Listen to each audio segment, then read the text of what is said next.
Hozir sizlarga qurilishda aldanish ehtimoli yuqori bo'lgan 3 ta narsani sanab o'taman. Birinchisi, ustalar ishni bajarmasdan juda ham ko'p avanslarni olib, ishni tashlab ketib qolishi. Ikkinchisi, kelishilgan summadan narxlarni sun'iy ravishda oshirib yuborishi. Uchinchi holat, bu qurilish mollarining ustiga qo'shimcha ravishda pul qo'shish.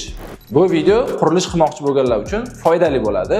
Siz bilmagan, qurilishda uchraydigan ba'zi narsalarni sizlarga hozir gapirib bermoqchiman. Xo'p, birinchi navbatda qurilish qilishdan oldin albatta ustalar gaplashilinadi. Ustalarni og'zaki kelishish kerak emas deb hisoblayman har doim. Ya'ni rasmiy shartnoma va rasmiy narxlar ko'rsatilgan qanday bir varaq qog'oz bo'lsa ham, albatta buni hisoblab yozib chiqish kerak bo'ladi. Chunki ish jarayonida masalan qurilish 6 oy davom etadigan bo'lsa, birinchi kuni kelishilgan narsa 2 oy, 3 oy yoki 4 oydan keyin esdan chiqib ketishi mumkin bo'ladi yoki tan olmasligi mumkin bo'ladi. Ana o'shaning uchun har doim buni rasmiy shartnoma ko'rinishida, narxlar ko'rinishini aniq tiniq yozilgan bo'lishi kerak. Birinchi navbatda bu juda ham muhim narsa hisoblanadi. Xo'p, ikkinchi navbatda tajribasiz ustalarni ishlatish qanday holatlarga olib kelishi mumkin? Tajribasiz ustalarni ishlatganda siz kutgan, ya'ni sifat kelib chiqmaydi.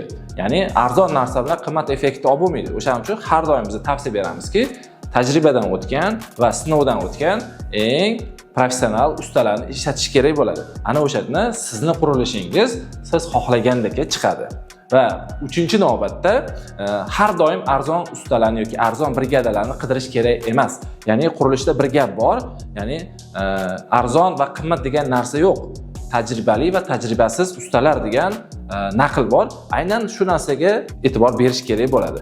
Chunki siz uyingizni yaxshi niyatda, sifatli, chiroyli qilib qurmoqchi bo'lsangiz, ish jarayonida siz kutgan narsa kelib chiqmasligi mumkin bo'ladi. Va undan ham tashqari, pulli temalarda siz kelishilgan narxdan 2 baravar va 3 baravarga tushib ketishingiz mumkin bo'ladi.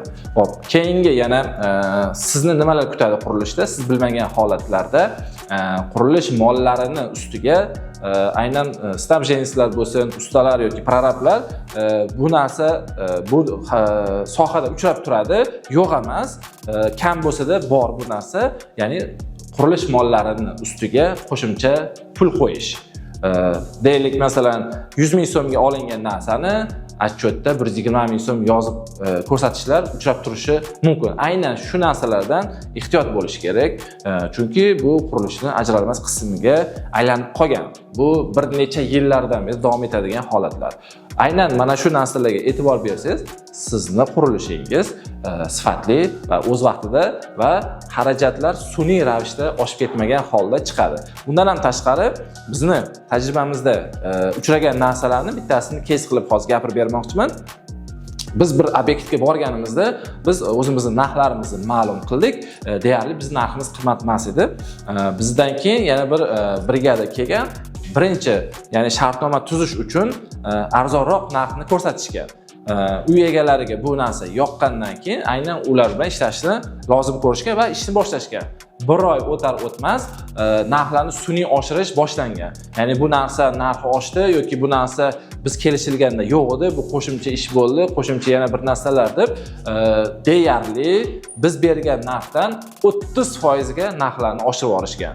Mana shunaqa holatlar ham kuzatilmasligi uchun boshida ta'kidlaganimdek, narxlarni va bajariladigan ishlarni hammasini oldindan kelishib olgan holda siz bemalol xotirjam qurilishingizni oxiriga yetkazishingiz mumkin bo'ladi.